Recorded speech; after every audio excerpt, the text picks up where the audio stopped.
Welcome back, fellow Axe FX and Marshall freaks. This is another installment of the Axe FX 3 Marshalls. I've lost count of how many of these I've done, but we're going to have a look at a couple of models today, some of which say Marshall on the tin. Well, I mean, they don't. They say Brit. That's normally code for Marshall in the Axe FX 3. I should say some which correspond to real-world Marshall amps, and some which correspond to their modified cousins. We're going to start with the Brit Pre. This is essentially a legacy model, I believe, from the Axe FX Standard and Ultra days, so like an early model of the Marshall JMP1. I actually own two JMP1s, and I used to gig with one years and years ago. I used it a lot, and I used to run it with like a TCG Major, and that was an awesome rig, all MIDI controllable. It sounded fantastic. I was able to get the same sounds out of that MIDI switching rig that I was out of my JCM 2000 rig. I ended up moving over to the JCM 2000 rig because it was just easier to cart around. But yeah, the JMP1's kind of got a special place in my heart. If you want to watch a demo of it, I've done a demo of it, a pretty in-depth one, including the JMP1 in a mix. So you can go and check that one out. But at the moment, I've got this Brit Pre model, and I've got this Ownhammer F-Man, so based around a Friedman cab. The reason I chose this one is it's got a greenback and a V30 blended in. This is a really good sounding cab pack by Ownhammer. I've reviewed that as well, so you can check that out. But the Brit Pre, there's another one that its stock setting sounds really good. Essentially, it's the JMP1 paired to a JCM 800 power section. So let's have a listen to what it sounds like.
So that's what it sounds like. It definitely nails that kind of JMP1 thing, I guess. You know, if you like Iron Maiden and you like Def Leppard, those bands obviously use them. Deftones were another band that I think used the JMP1 a lot.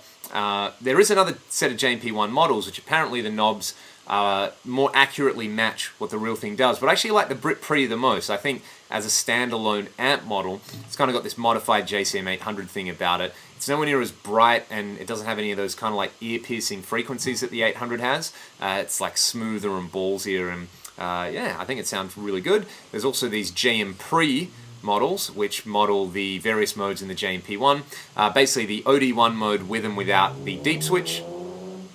More lunatics in my street sort of revving their cars, and also OD2, so let's have a listen to those. From what I understand, the way they got around a MIDI switching EQ in this was they basically had a fixed tone stack and then bass, middle, treble, and presence control like a 4-band graphic. So if you think of these as a graphic EQ, it sort of makes a lot more sense when you listen to the way it's all the tones are shaped. So I'll just reset that block.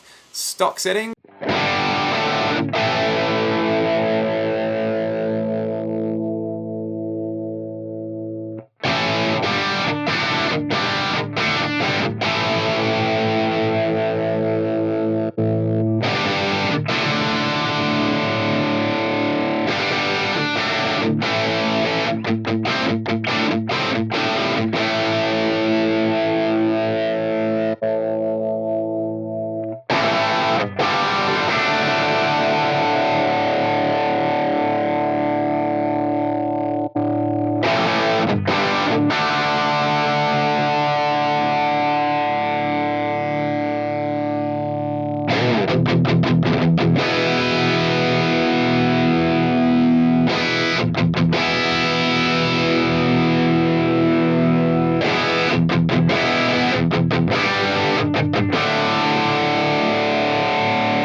One thing that I think these models definitely benefit from is this high treble control, which I haven't talked about much in any of these videos, but I have been playing around with the tri-axis models recently, and they map to the real-world presence control on the tri-axis.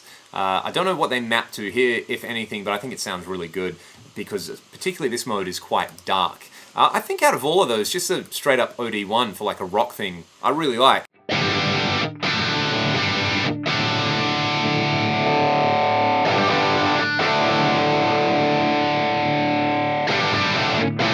And I think the trick here is like extreme EQ settings don't really work that well. It sounds pretty good at stock values, so I like to turn the mids down a little bit and the bass and treble up a little bit. You know, I could probably push the treble a little bit more. And you just get a really cool kind of meaty rock sound.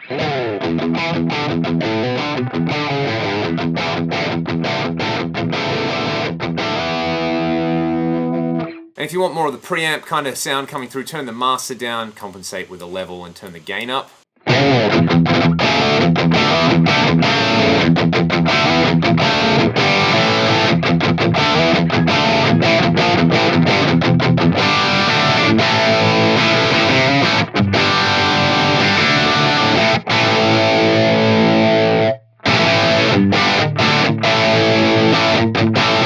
that's really cool. That's quite a thick kind of rock sound. If you want more of the like plexi thing out of it, I mean, you could just use one of the plexi models, but if you're really intent on using the JM Pre, I'll just turn the level down a little bit to compensate for that.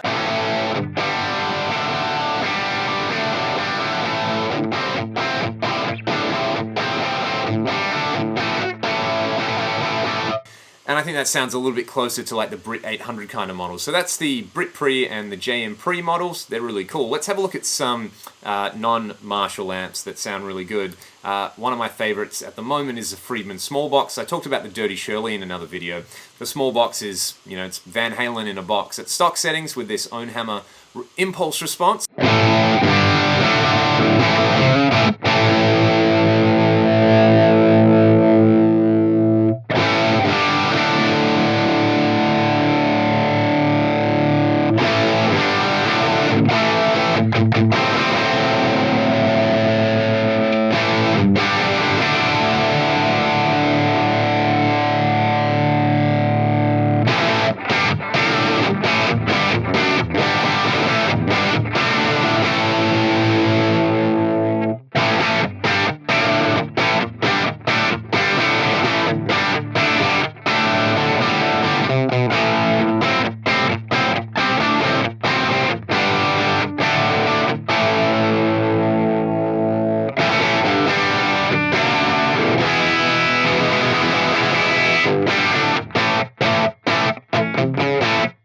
So that's kind of how I like to set that one. You have to pull a little bit of mid-range out of it because I think it's quite a honky sounding amp with the mids cranked.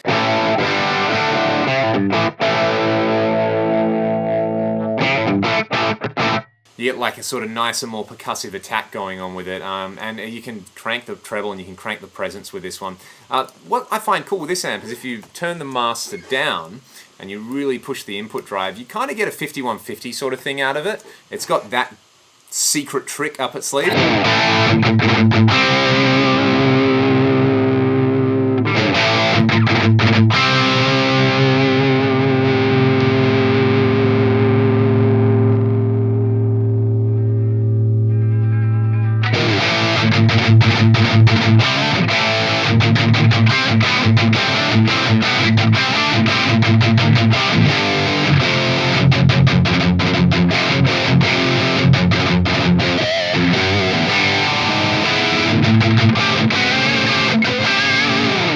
Again, it's like a cool riff on that sort of flavor. So the Small Box is a fun one to play around with, whether you want vintage tones or you want modern tones, for just insane gain. When I did the Atomica video recently, a lot of people said, hey, what about the CCV? And yeah, the CCV, this thing's crazy.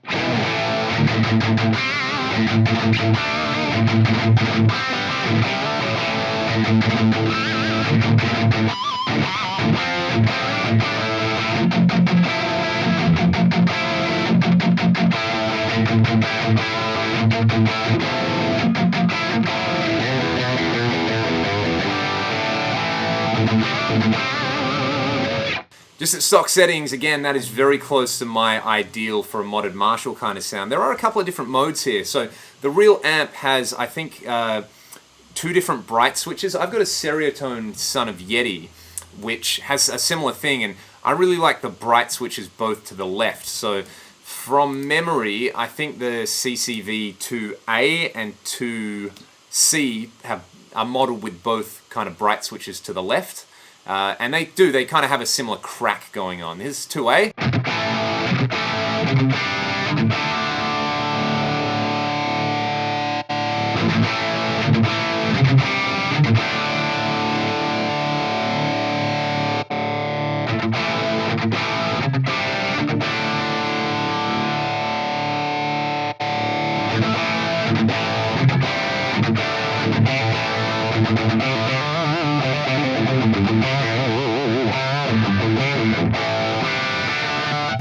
The only way I can describe these amps is thick. Like the low end just has this, it's tight, but it's also super boosted as well. So yeah, it's just a thick sounding gain sound. And for me, if I was going to put a kind of error on this sound, you know, it can definitely do the modern kind of recto thing, just, you know, on what mode are we on? Basically, I like all the modes, so we'll just stick with 2D.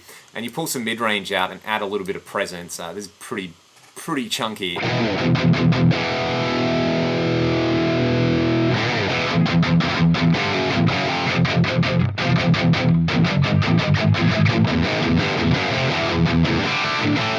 Or you can boost the mids.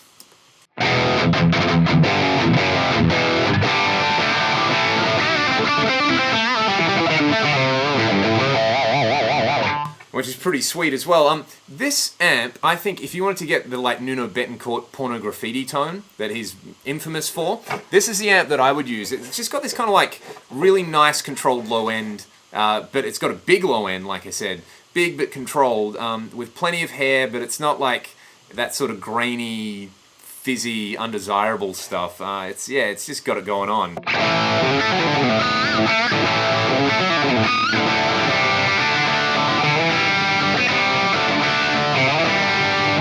I can't remember how to play that.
Oh man, I'm embarrassing myself here trying to play those licks, but the word I'm looking for with this amp is percussive. The low end is huge, but it's still got a really nice percussive attack without being overly bright. You can hear there, boosting it with a super overdrive almost gets you to sort of Zakk Wylde territory.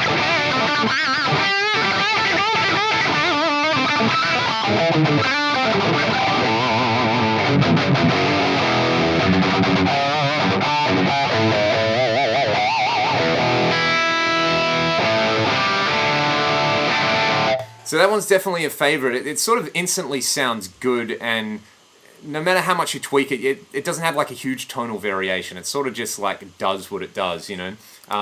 And there's also 1A and 1B modes. They're cool, but they're sort of more, I think 1A to me sounds like AC/DC in a box.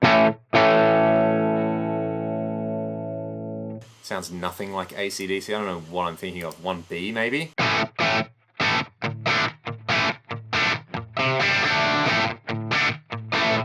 Yeah, it's not bad. It's a little bit thin. So it's these 2A, 2B, 2C modes.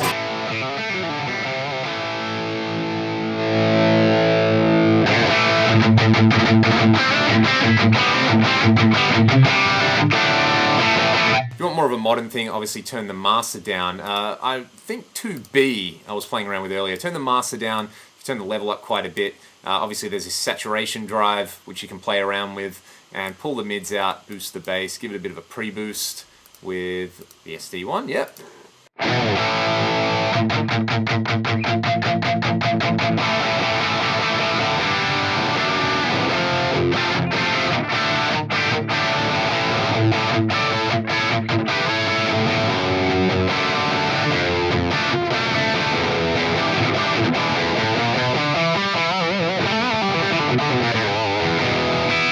Which sounds pretty cool, but I have to admit, I think it's 2C or 2D, which just hit the spot for me. They've got that percussive Nuno thing going on. I'm not playing a super strat style guitar, so it's not as percussive as it could be, but it's pretty rad.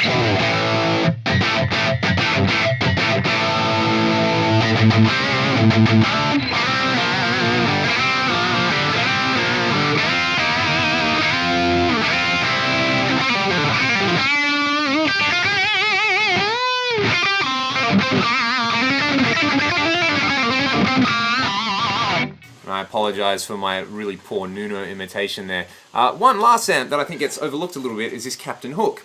Essentially, what is it? It's a JCM 800 style circuit, but it doesn't have a... it's missing something, like a cathode follower or something like that. I was going to say a phase inverter, but then the amp wouldn't work. I think it might be a cathode follower. So basically, it's a smoother JCM 800 at the stock settings.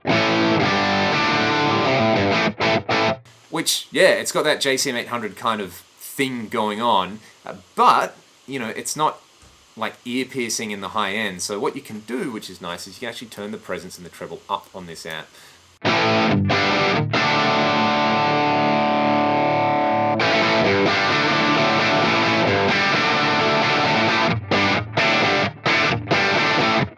Which is pretty cool, and adding a bit more master volume goes a long way. Just over 5, I think, is a sweet spot.